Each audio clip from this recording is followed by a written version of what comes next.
নির্বাচন নিয়ে প্রস্তুতি নিতে নিতেই ভোটের দিন এসে পড়বে। বহু বছর আমরা কেউ ভোট দিতে পারিনি, এবার আমরা সবাই ভোট দেব, কেউ বাদ যাবে না। সবাই যেন বলতে পারি নতুন বাংলাদেশ গড়ার পথে দেশকে রওনা করার জন্য আমি আমার ভোটটা দিয়েছিলাম, আমার ভোটেই দেশটা সে পথে রওনা হতে পেরেছিল।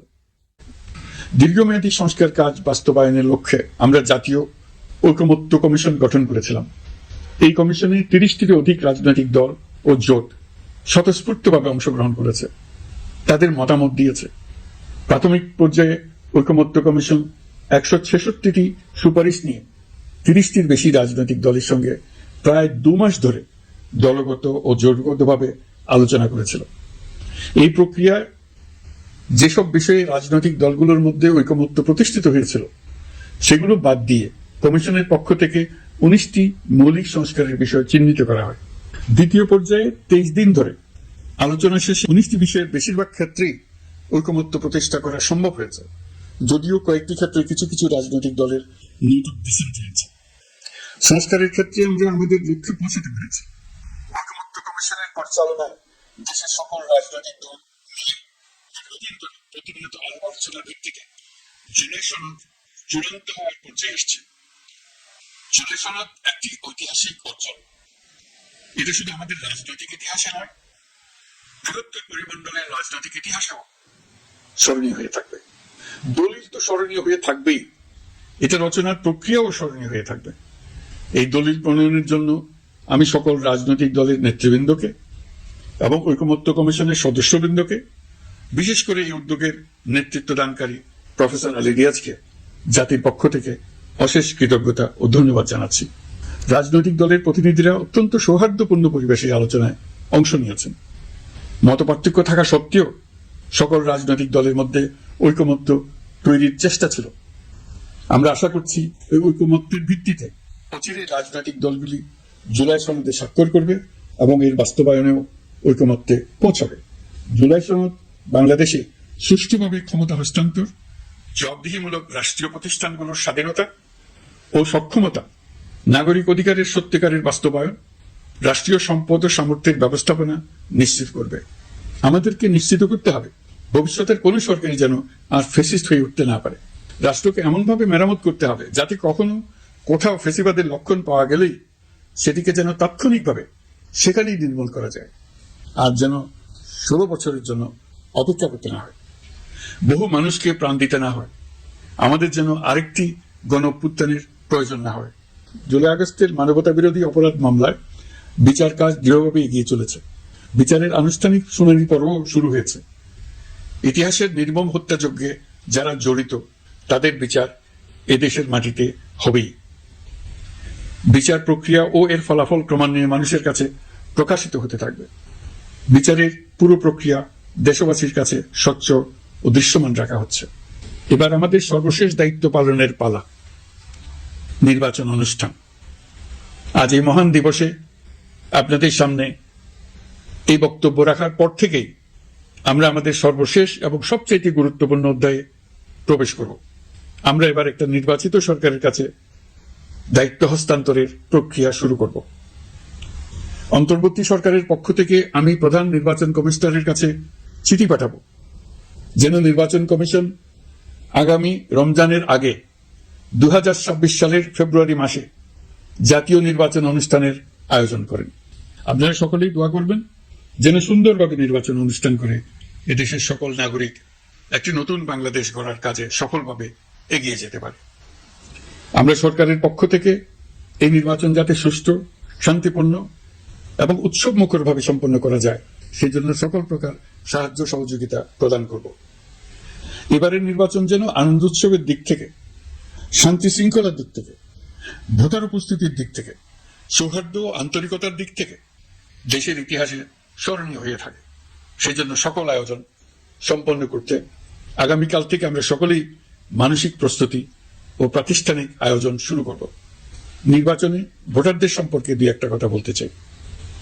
এবার আমরা প্রবাসী ভোটারদের ভোট দেওয়ার আয়োজন নিশ্চিত করতে চাই।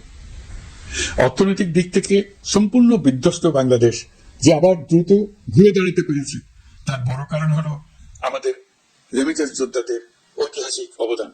নির্বাচনে তাদের অংশগ্রহণ নিশ্চিত করার জন্য নির্বাচন কমিশন প্রস্তুতি নিচ্ছে। নারী ভোটাররা যেন দেশের সর্বত্র নির্দ্বিধায় আনন্দোৎসব সহকারে তাদের ভোট দিতে পারে, এটা নিশ্চিত করতে চাই। এবার যেন কেন্দ্রে কেন্দ্রে নারী ভোটারদের ঢোল নামে, আমরা সেই লক্ষ্যে সমস্ত ব্যবস্থা গ্রহণ করব। দেশের মানুষের ভোটাধিকার কেড়ে নেবার কারণে গত 15 বছর ধরে নাগরিক বৃন্দ ভোট দিতে পারেনি। এবারের নির্বাচনে আমরা আমাদের বকেয়া আনন্দ সহ মহা আনন্দে ভোট দিতে চাই। এবারের নির্বাচনে জীবনে প্রথমবার ভোট দিতে যাবে এরকম ভোটাররা নানা উৎসবের মধ্য দিয়ে ভোট কেন্দ্রে যাবে, তাদের এই দিনটি স্মরণীয় করে রাখার জন্য। এর মধ্যে নতুন নারী ভোটার থাকবে, নতুন পুরুষ ভোটার থাকবে, এর মধ্যে এমন ভোটার থাকবে যারা 15 বছর আগে থেকেই ভোট দিতে পারত কিন্তু জীবনে একবারও ভোট দিতে পারেনি। এর মধ্যে আসবে যারা 10 বছর আগে, 5 বছর আগে ভোট দিতে পারত কিন্তু পারেনি। আর আসবে ভাগ্যবান ও ভাগ্যবতীর দল, যারা এই প্রথমবার ভোটার হওয়ার যোগ্যতা লাভ করলো এবং সঙ্গে সঙ্গে ভোট দেওয়ার সুযোগও পেয়ে গেল। নির্বাচনের দিনকে আমরা ঈদের উৎসবের মতো করতে চাই। এবারের ভোটের আনন্দ থাকবে সবার মধ্যে। আপনারা সবাই বাচ্চা কাচ্চাদের নিয়ে ভোট কেন্দ্রে যাবেন। নাগরিক অধিকার প্রয়োগের মহা আনন্দ পরবর্তী বংশধরদের কাছে তুলে ধরার জন্য এখন থেকে প্রতিদিন আলাপ আলোচনা করুন। আপনার এলাকায় ভোটদান ব্যবস্থা কেমন হলে সুন্দর হয়, কেমন হলে আনন্দমুখর হয়, সেটা আগে থেকে ঠিক করার জন্য। নতুন বাংলাদেশ গড়ার কাজের ভিত্তি রচনা হবে এবারের নির্বাচনে। তার জন্য প্রস্তুতি নিন। প্রিয় দেশবাসী, দেশের ইতিহাসে এখন পর্যন্ত যতগুলো বড় সংঘাত, সহিংসতার ঘটনা ঘটেছে তার সবগুলোর নেপথ্য কারণ ছিল ত্রুটিপূর্ণ নির্বাচন। ত্রুটিপূর্ণ নির্বাচনের মধ্য দিয়ে কোন দল যদি গায়ের জোরে নির্বাচিত হয়ে ক্ষমতায় আসে, তার চূড়ান্ত পরিণতি কি তার জুলাই অভ্যুত্থান আমাদের দেখিয়ে দিয়েছে। আমরা ইতিহাসের কলঙ্কিত কোন অধ্যায়ের পুনরাবৃত্তি আর করতে চাই না। আপনারা প্রত্যেকেই অবগত আছেন, একটা গোষ্ঠী নির্বাচনকে বাধাগ্রস্ত করার জন্য উন্মুখ হয়ে আছে। তারা দেশের গণতান্ত্রিক অগ্রযাত্রাকে ব্যাহত করতে দেশের বাইরে বসে ভেতরে থেকে নানা অপচেষ্টায় লিপ্ত রয়েছে। আমাদেরকে অবশ্যই খেয়াল রাখতে হবে তারা যেন নির্বাচনকে সংঘাতময় করে তোলার কোন রকমের সুযোগ না পায়। মাথায় রাখবেন, পরাজিত শক্তি নির্বাচনের আগ পর্যন্ত বারবার মাথাচাড়া দিয়ে ওঠার চেষ্টা করবে, কিন্তু একটি অবাধ, সুষ্ঠু, নিরপেক্ষ নির্বাচন সফলভাবে আয়োজন করা গেলে অপশক্তির পরাজয় চূড়ান্ত হবে।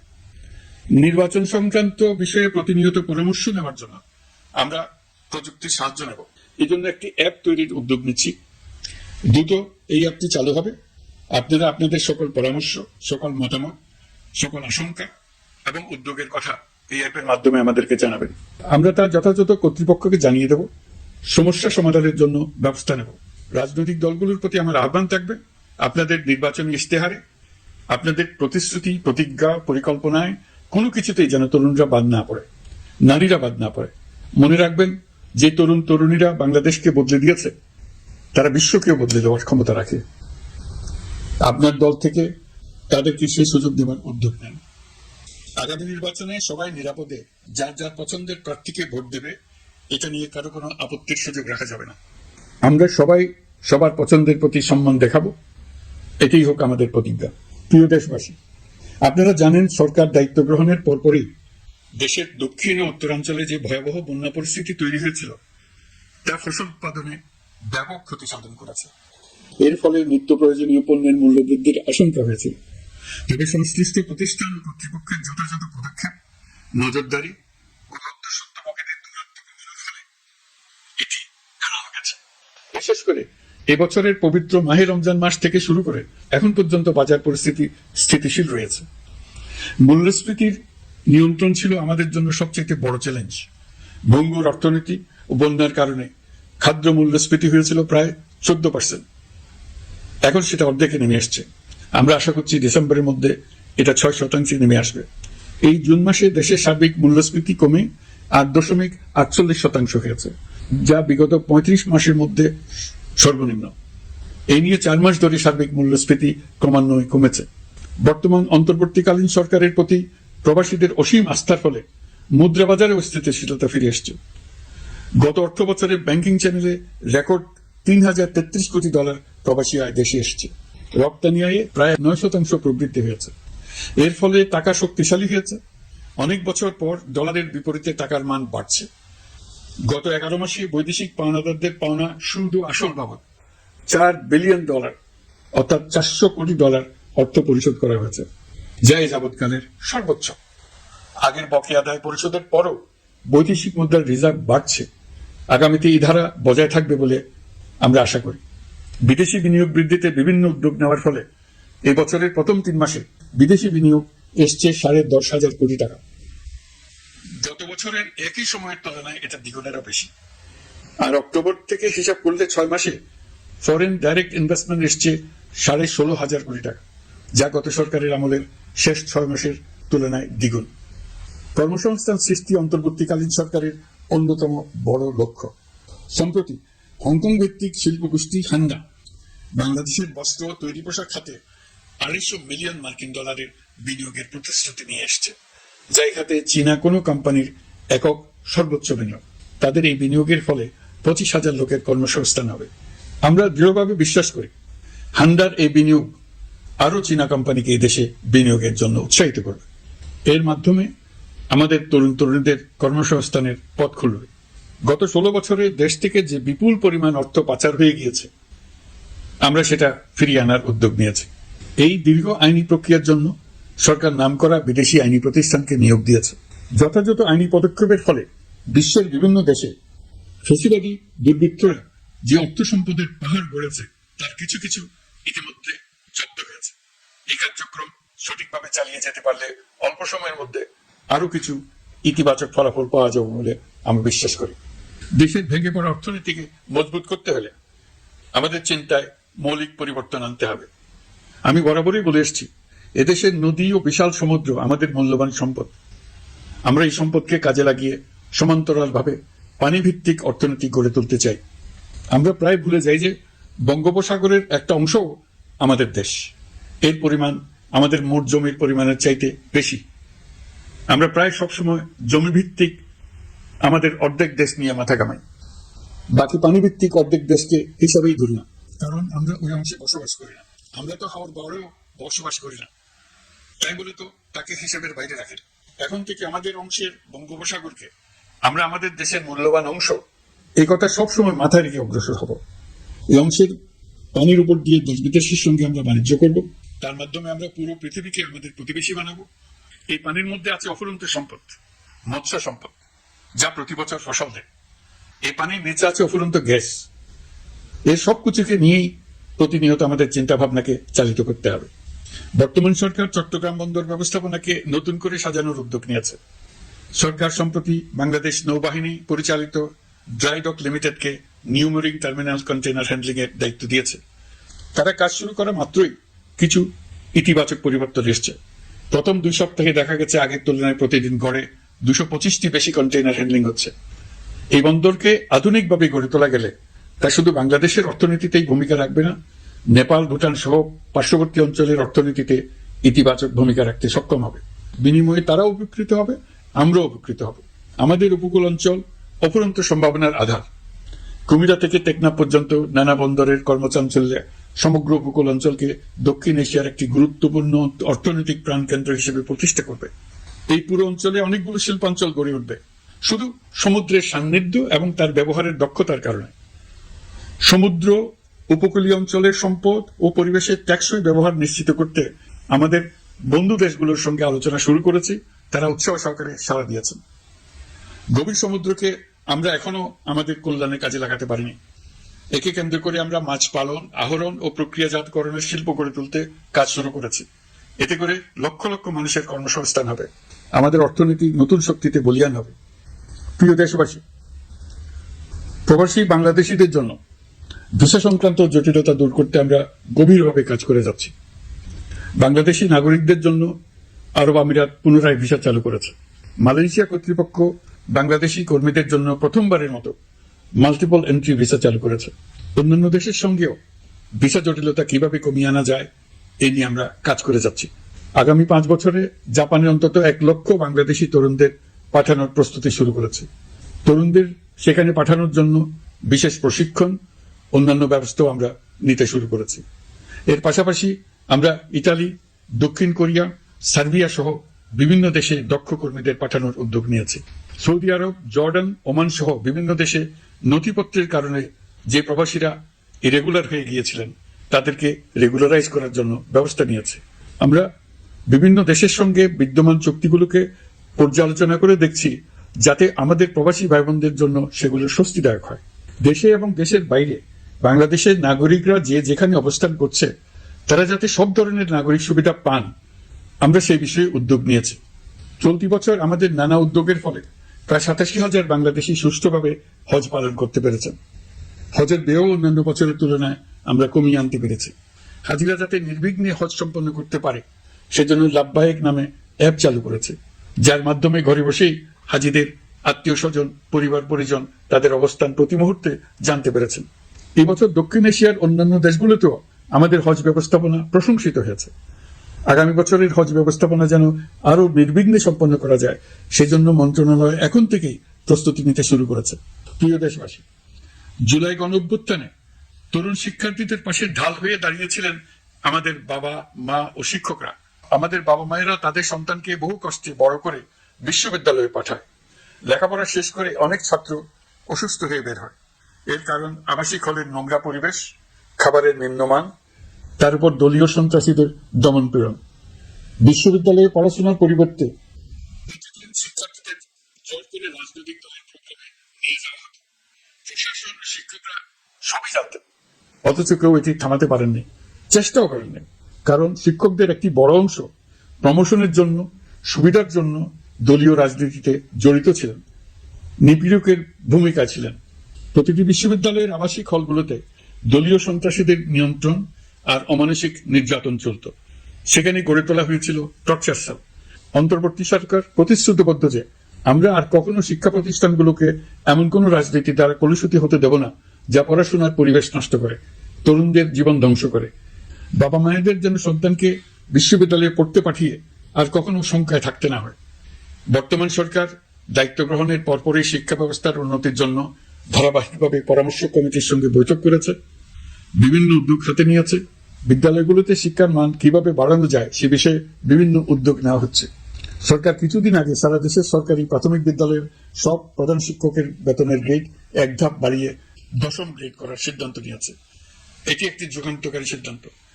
প্রাথমিক বিদ্যালয়গুলিতে শূন্য পদে 6,500 প্রধান শিক্ষক নিয়োগের প্রক্রিয়া চলছে। প্রাথমিকের পড়াশোনার পদ্ধতিগত পরিবর্তনের দিকেও আমরা মনোযোগ দিচ্ছি। সব স্কুলে ইন্টারনেট সংযোগ ও মাল্টিমিডিয়া শ্রেণীকক্ষ তৈরির নির্দেশ দেওয়া হয়েছে। পার্বত্য চট্টগ্রামে কমপক্ষে 100টি স্কুলে এবছরের মধ্যেই ই লার্নিং চালু হবে। ঢাকা চট্টগ্রামের অভিজ্ঞ শিক্ষকরা প্রযুক্তির সহায়তায় এসব স্কুলে শিক্ষকতা করে সেখানকার শিক্ষক ঘাটতি পূরণ করবেন। যেসব এলাকায় বিদ্যুতের ঘাটতি রয়েছে সেখানে সোলার প্যানেল বসিয়ে বিদ্যুতের ঘাটতি নিরসন এবং মোবাইল নেটওয়ার্ক ও স্টারলিংক পরিষেবা ব্যবহার করে এই সংকট মোকাবেলা করা হচ্ছে। স্কুলগুলোতে মেয়েদের জন্য বিশেষ ব্যবস্থা গ্রহণ করে তাদের পড়াশোনার উপযোগী করে তোলা হচ্ছে। স্কুলের অবকাঠামোকে নারীবান্ধব করে তুলতে স্কুল ভবন নির্মাণের সময় কমিটিতে নারী স্থপতি রাখার নিয়ম করা হয়েছে। আমাদের লক্ষ্য হলো স্কুল ভবনের ডিজাইন থেকে শুরু করে পড়াশোনার পরিবেশ চিন্তা ভাবনায় মেয়েদেরকে বিশেষভাবে গুরুত্ব দেওয়া, যাতে তারা ব্যক্তিগত নিরাপত্তা ও স্বাস্থ্যের দিক থেকে স্বস্তিদায়ক পরিবেশে পড়াশোনা করতে পারে। প্রিয় দেশবাসী, জুলাই গণঅভ্যুত্থানে শহীদ ও আহত যোদ্ধাদের জন্য আমরা নিরলসভাবে কাজ করে যাচ্ছি। এখন পর্যন্ত 775টি শহীদ পরিবারকে প্রায় 100 কোটি টাকার সঞ্চয়পত্র ও মাসিক ভাতা বাবদ ব্যাংক চেক দেওয়া হয়েছে। অবশিষ্ট যারা আছেন তাদেরও কয়েকটি আইনগত বিষয় নিষ্পত্তি সাপেক্ষে সঞ্চয়পত্র দেওয়ার প্রক্রিয়া চলছে। এর পাশাপাশি আহত 13,800 জন জুলাই যোদ্ধাকে 3টি ক্যাটাগরিতে নগদ টাকা ও চেক বাবদ 153 কোটি 4 লাখ টাকা প্রদান করা হয়েছে। 78 জন অতি গুরুতর আহত জুলাই যোদ্ধাকে সিঙ্গাপুর, থাইল্যান্ড, তুরস্ক এবং রাশিয়ার উন্নত চিকিৎসার জন্য পাঠানো হয়েছে এবং চিকিৎসা ব্যয় বাবদ এ পর্যন্ত প্রায় 100 কোটি টাকা ব্যয় হয়েছে। আহতদের পুনর্বাসনের জন্য সরকারের সবকটি মন্ত্রণালয়ের সম্মিলিত প্রচেষ্টায় বিভিন্ন ধরনের উদ্যোগ নেওয়া হচ্ছে। ফ্যাসিবাদী সরকারের আমলে দেশের শহরে বন্দরে হাজারো প্রতিষ্ঠান, সড়ক, সেতু, সেনানিবাস, যুদ্ধজাহাজ, স্কুল, কলেজ, বিশ্ববিদ্যালয়ের নাম পরিবর্তন করে স্বৈরাচার তার নিজের এবং নিজের পরিবারের সদস্যদের নামে চালু করেছিল। আমরা সব নাম পরিবর্তন করে আগের নাম বা মানানসই নাম করে দিয়েছি। প্রিয় দেশবাসী, অন্তর্বর্তীকালীন সরকার এমন এক অবস্থায় দেশে